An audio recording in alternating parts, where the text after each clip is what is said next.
Michael's fall, Portia's breaking point, and the war over family. A General Hospital power struggle erupts as the quiet summer sun hung over Port Charles on July 16.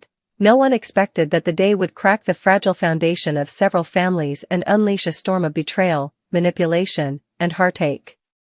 In a town where alliances are temporary and secrets flow as freely as hospital IVs, the orchestrated downfall of Michael was beginning to unfold. Crafted not by fate, but by the deliberate hands of those who once called him family. At the heart of it all was a silent war for control, legacy, and vengeance.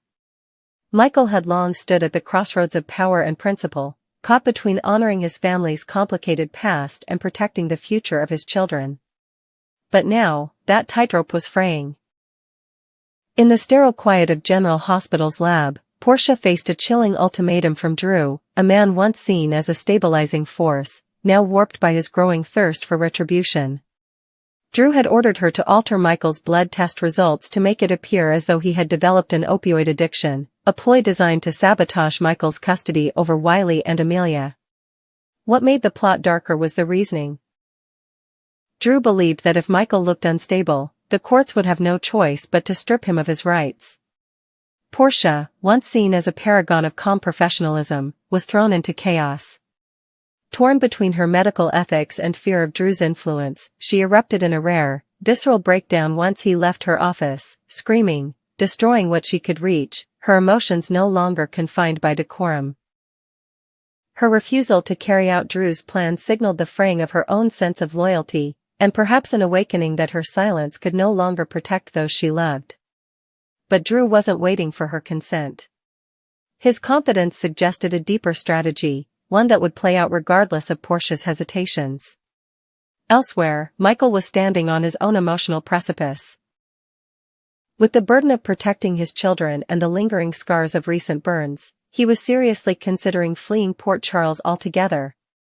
The idea of taking Sasha, Daisy, Wiley, and Amelia and starting anew felt like the only option left as betrayal closed in from all directions. His resolve, however, was challenged when Tracy, ever the matriarchal manipulator, reminded him that Monica deserved more than an empty bedroom and unanswered questions. Michael was always a Corinthos at heart, but Tracy's words gnawed at his quartermain conscience. Leaving might solve nothing, it might only make him look guilty. Jason, ever the silent guardian, had his own reckoning to face. In a heartfelt exchange by the Metro Court pool, he updated Danny on the dangers Daisy now faced, gently preparing his son to say goodbye to the girl he'd come to see as a sibling.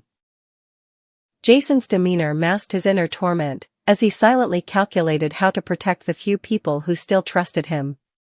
His decision to meet with Tracy later that day signaled a surprising détente. She convinced him not to interfere in her push to get Sonny out of town.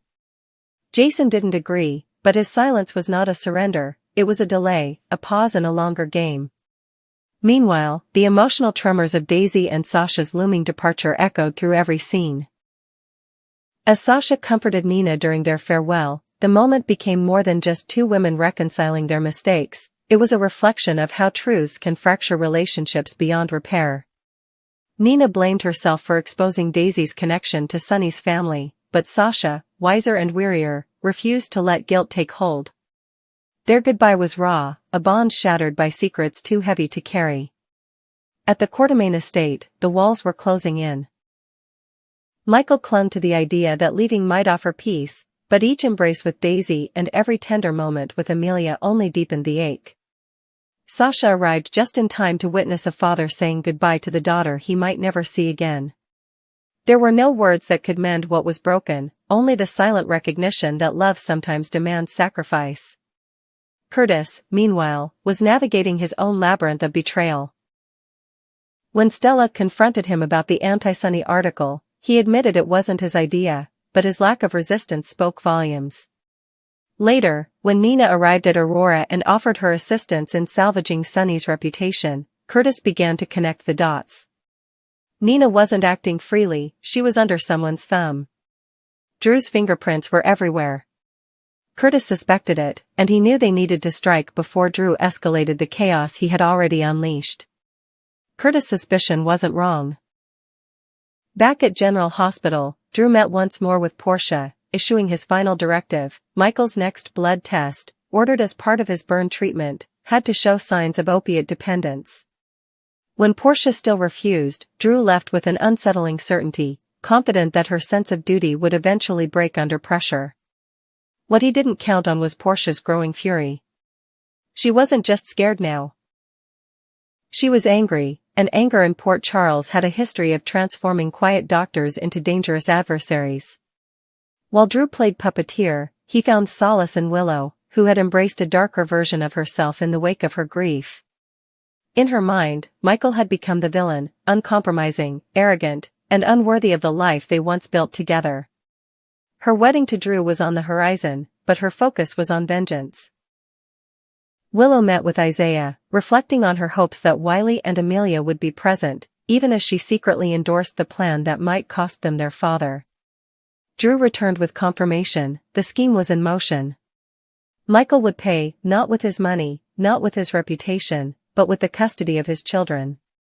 On the outskirts of this emotional battlefield, Kai returned to General Hospital to apologize to Portia for how things ended with Trina. But it was too late. Portia wasn't the woman who once hoped for happy endings. She accused him of extinguishing the light Trina had fought to find. Stella, ever the voice of reason, tried to understand Kai's position, his desire to stick to his principles, but even she questioned whether doing the right thing was worth the price of love lost. Port Charles now found itself in the eye of an emotional hurricane.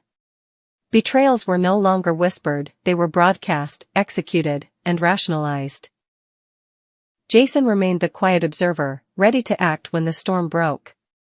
Michael, facing fabricated addiction and a custody war, was unknowingly walking into a trap. Drew and Willow, once beloved figures of compassion, now resembled architects of ruin. Curtis was waking up to a conspiracy he may have enabled, and Portia was dangerously close to choosing revenge over restraint. As the sun finally set over General Hospital, nothing had been resolved, but everything had changed. The war for the future had begun, and the first casualty would not be a stranger. It would be someone they all once loved. And in Port Charles, love is the most dangerous weapon of all.